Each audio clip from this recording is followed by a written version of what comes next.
ओम ऐं ह्रीं क्लीं चामुंडाय विच्चे। नवरात्रि का पावन पर्व आने वाला है।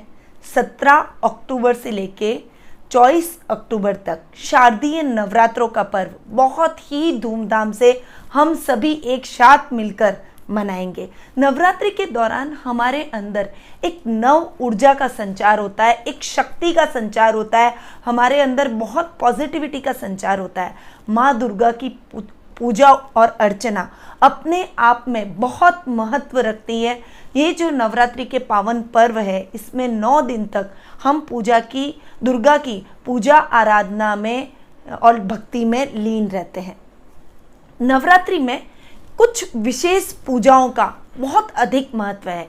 उन पूजाओं के अंदर दुर्गा सप्तशती का तो पाठ है ही है। इसके अलावा आज मैं आपको एक विशेष पूजा के बारे में बताऊंगी।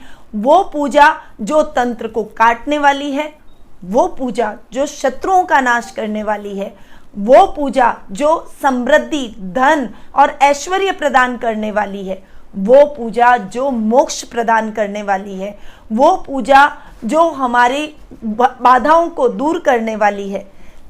उस पूजा के बारे में आज मैं आपके लिए विशेष जानकारी लेकर उपस्थित हुई हूँ, क्योंकि नवरात्रि के बारे में लगभग प्रत्येक व्यक्ति जानता है। 9 दिनों में 9 दुर्गाओं का आह्वान किया जाता है, 9 शक्ति का संचार किया जाता है, परंतु इस पूजा के बारे में बहुत कम लोगों को ही ज्ञात होगा।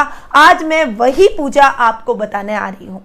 वो पूजा है नवचंडी पूजा, जो कि 9 दिनों के दौरान की जाती है।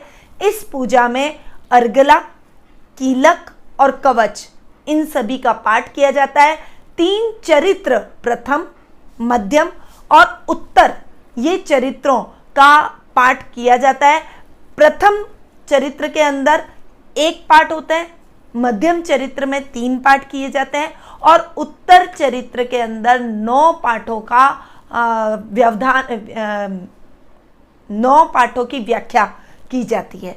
देखिए, जो नवरात्रि के अंदर हम माँ दुर्गा की पूजा आराधना करते हैं, वो बेसिकली यानी मूल रूप से 3 माताओं, 3 आदि शक्तियों का स्वरूप है, जिससे ये पूरा संसार बना है।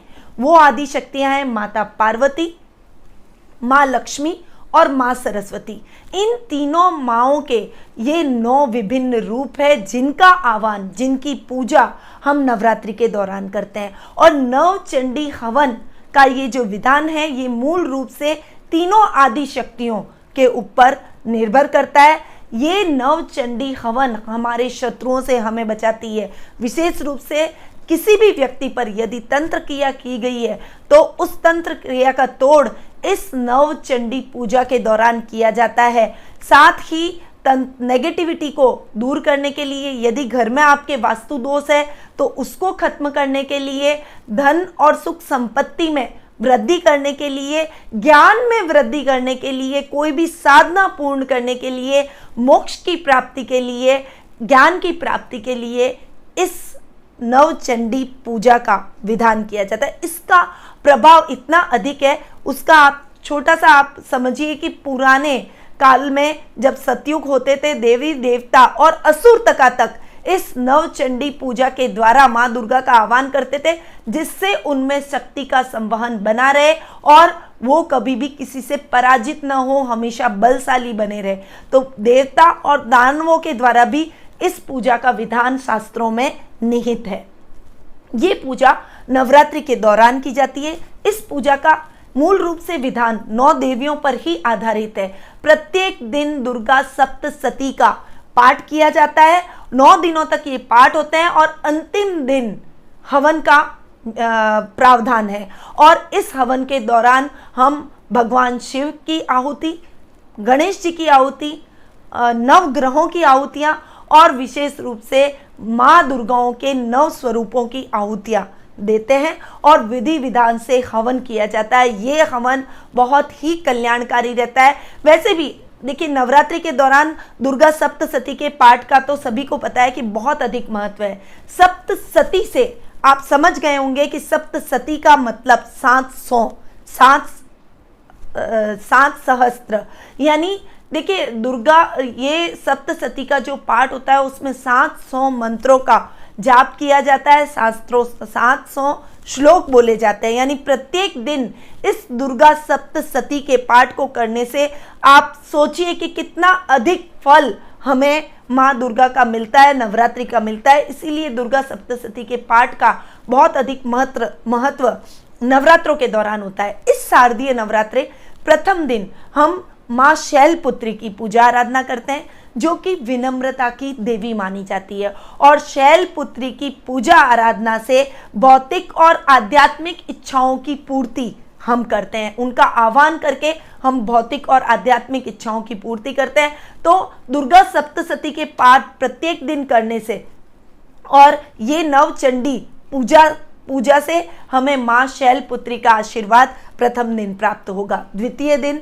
ब्रह्मचारिणी माता की पूजा आराधना की जाती है, जो कि एकाग्रता की प्रतीक मानी गई है। वो हमारे सभी कष्टों और रोगों का और शोकों का नाश करने वाली देवी है और हमें मोक्ष प्रदान करने वाली देवी भी मानी गई है। तीसरे दिन हम चंद्र घंटा माता की पूजा आराधना करते हैं, जो हमें शीतलता प्रदान करती है, जो हमारे क्रोध को नियंत्रित करती है।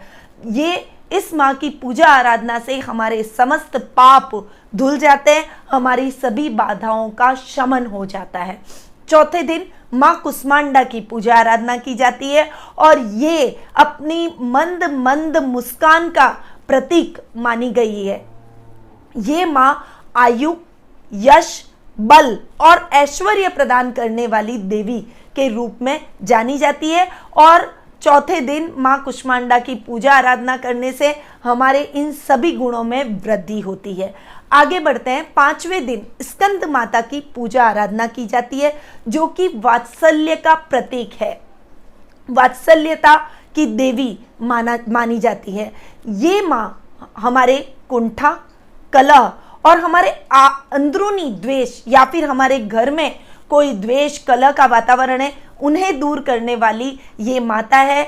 ग्रह शांति हमें दिलवाती है, हमारे पारिवारिक सदस्यों के बीच में प्रेम और सौहार्द की भावना को उत्पन्न करने वाली देवी है। यानी पांचवें दिन स्कंद माता की पूजा आराधना से हमें हमारी कुंठा का नाश होता है, हमारे कलह का, हमारे द्वेष का और हमारे आपसी प्रेम में वृद्धि होती है। नेक्स्ट आगे छठे दिन माँ कात्यायनी की पूजा आराधना का विधान है। माँ कात्यायनी निर्मलता का प्रतीक मानी गई है। माँ कात्यायनी की पूजा आराधना से धर्म, अर्थ, काम और मोक्ष की प्राप्ति व्यक्ति कर लेता है। यानी पांचवें दिन कात्यायनी माँ की पूजा आराधना से हमें धर्म, अर्थ, काम और मोक्ष, जो कि मनुष्य के 4 गुण भी हैं और ये इन चारों पर मनुष्य का जीवन चलता है, इनकी प्राप्ति हो जाती है। छठे दिन 7वें दिन हम काल रात्रि की पूजा आराधना करते हैं। काल रात्रि की पूजा आराधना से हमें शीतलता, कर्मशीलता प्रदान होती है। कर्मशीलता प्रदान करने वाली देवी काल रात्रि है। ये माँ हमें भय मुक्त करती है। यदि व्यापार में किसी भी प्रकार की प्रॉब्लम हमें फेस करनी पड़ रही है या सर्विस में हमारे बहुत सारे शत्रु हो गए हैं जिनसे हमें छुटकारा पाना है या हमें हमारी नौकरी में कुछ बाधाएं उत्पन्न हो रही है, नौकरी में प्रमोशन की इच्छा है, मनचाहा स्थानांतरण चाहिए, रोजगार की प्राप्ति करनी है, तो उन सभी के लिए इस माँ की पूजा आराधना विशेष कल्याणकारी रहती है। विशेषकर शत्रुओं के नाश के लिए माँ काल रात्रि की पूजा आराधना विशेष फलदायक रहती है। उसके बाद में 8वीं माता महागौरी माता, जो कि उज्ज्वला का प्रतीक मानी जाती है। महागौरी माता की पूजा आराधना से विवाह में आ रही बाधा दूर होती है। जिन युवा और युवतियों के लिए विवाह में बाधाएं उत्पन्न हो रही है, जिनका विवाह नहीं हो पा रहा है और उनकी शादी की उम्र हो चुकी है, उन्हें विशेष रूप से महागौरी की पूजा आराधना अवश्य करनी चाहिए।